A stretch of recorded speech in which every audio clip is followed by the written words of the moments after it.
Baik, selamat siang. Perkenalkan, nama saya Leo David dari kelas 12 IPA 1, nomor absen 16, yaitu nomor absen genap. Yaitu akan membahas Bupena Kimia halaman 24 nomor 3, yaitu soal analisis. Ayo kita mulai. Nah, soal analisis ini adalah ada air, larutan X, dan glukosa 1,5 m, dan urea 2 molar, dan larutan Y. Nah, simpulan 1, larutan S adalah glukosa 1 molar dan larutan Y adalah natrium klorida 0,25 molar. Simpulan kedua, larutan S adalah urea 0,5 m dan larutan Y adalah natrium klorida 1 m. Simpulan ketiga, larutan S adalah natrium klorida 0,5 m dan larutan Y adalah urea 0,5 m. Simpulan keempat, larutan S adalah urea 1 m dan larutannya adalah glukosa 0,5 m. Nah, di sini ada pembahasannya. Langkah pertama yaitu kita harus menentukan harga penurunan titik beku air dan keempat larutan yang ditunjukkan dalam skala termometer. Titik beku air adalah 0 derajat Celcius, titik beku larutan X adalah minus 1,5 derajat Celcius, titik beku glukosa sama dengan minus 2,25 derajat Celcius, titik beku larutan urea adalah minus 3 derajat Celcius, titik beku larutan Y adalah minus 0,75 derajat Celcius. Mari kita lanjut. Langkah kedua yaitu menentukan harga penurunan titik beku dari keempat larutan tersebut berdasarkan data yang diberikan. Berdasarkan hasil pengukuran titik beku air dan keempat larutan yang ditunjukkan dalam skala termometer adalah sebagai berikut, yaitu titik beku air 0 derajat Celcius, titik beku larutan X sama dengan minus 1,5 derajat Celcius, titik beku glukosa sama dengan 1,5 molar itu adalah sama dengan 2,25 derajat Celcius, urea 2 molar sama dengan minus 3 derajat Celcius, dan titik beku larutan Y sama dengan 0,75 derajat Celcius. Pembahasan berikutnya yaitu menghitung harga molaritas larutan X dan larutan Y menggunakan rumus penurunan titik beku. Titik beku larutan X sama dengan minus 1,5 derajat Celcius, yang artinya penurunan titik beku larutan atau delta TF sama dengan 1,5 derajat Celcius. Jika larutan X adalah larutan non elektrolit, maka berlaku delta TF sama dengan M kali K kali F, yaitu TF-nya diketahui 1,5 derajat Celcius sama dengan M. M itulah yang akan dicari, jadi dikali dengan K, F-nya 1,86 derajat Celcius per molar. M sama dengan 1,5 per dibagi 1,86 sama dengan 0,8 molar. Para jawaban larutan elektrolit yang digunakan adalah natrium klorida atau NaCl. NaCl merupakan elektrolit kuat, yang dimana garam adalah terion.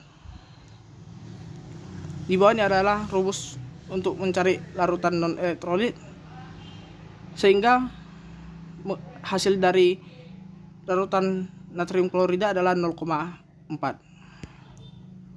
Pembahasan berikutnya yaitu titik beku larutan Y sama dengan minus 0,75 derajat Celcius, yang artinya penurunan titik beku larutan 0,75 derajat Celcius. Jika larutan X adalah larutan elektrolit, maka berlaku sama seperti rumus yang tadi, yaitu delta TF sama dengan M kali KF. Delta TF sama dengan 0,75 derajat Celcius sama dengan M kali 1,86 derajat Celcius per molar, maka M sama dengan 0,75 derajat Celcius dibagi dengan 1,86 derajat Celcius per molar, hasilnya sama dengan 0,4 mol. Pembahasan berikutnya sama seperti larutan X. Apabila larutannya adalah larutan elektrolit dan merujuk pada kesimpulan yang disajikan, maka larutannya adalah NaCl. Oleh karena itu, untuk larutan rumusnya yaitu delta TF sama dengan M kali KF kali I. Diketahui delta TF adalah delta TF sama dengan 0,75 derajat Celcius sama dengan M kali KF 1,86 derajat Celcius per mol kali 2. M sama dengan 0,75 derajat Celcius per 1,86 derajat Celcius kali 2, hasilnya adalah 0,2 mol. Langkah ketiga yaitu menyatakan simpulan yang tepat. Untuk menarik simpulan, kita perlu menganalisis simpulan tersebut satu persatu dan membandingkannya dengan data perhitungan. Simpulan 1 yaitu larutan X adalah larutan glukosa 1M dan larutannya adalah natrium klorida 0,25.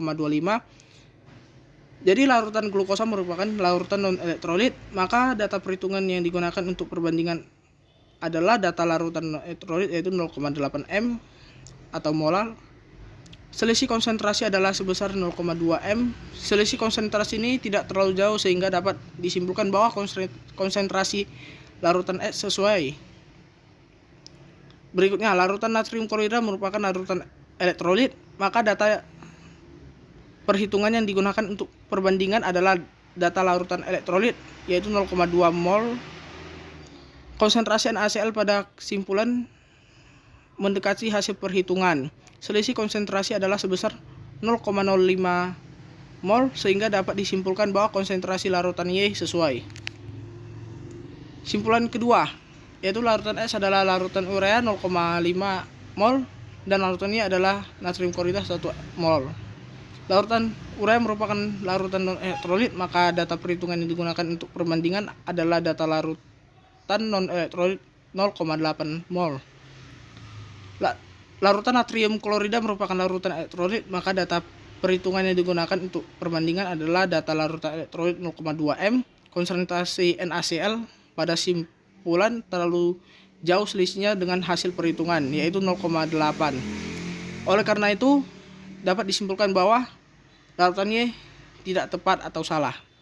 Simpulan ketiga, larutan X adalah larutan natrium klorida 0,5 M dan larutannya adalah 0,5. Larutan urea Y adalah urea 0,5 M. Sehingga larutan natrium klorida merupakan larutan elektrolit, maka data perhitungan yang digunakan untuk perbandingan adalah data larutan elektrolit 0,4 M.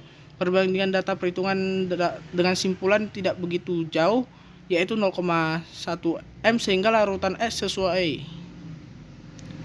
Selanjutnya, larutan urea merupakan larutan non-elektrolit, maka data perhitungan yang digunakan untuk perbandingan adalah data larutan non-elektrolit 0,4 M. Jika dibandingkan dengan data simpulan, selisih konsentrasi tidak terlalu jauh yaitu sebesar 0,1 M atau 0,1 molar. Maka ditarik kesimpulan larutannya sesuai atau benar. Simpulan keempat, larutan X adalah larutan urea 1 mol dan larutannya adalah glukosa 0,5 mol. Larutan urea merupakan larutan non-elektrolit, maka data perhitungan yang digunakan untuk perbandingan adalah data larutan non-elektrolit 0,8 M. Jika hasil perhitungan ini dibandingkan dengan data simpulan, selisih konsentrasi tidak terlalu jauh yaitu sebesar 0,2 M. Jadi disimpulkan bahwa larutan X sesuai.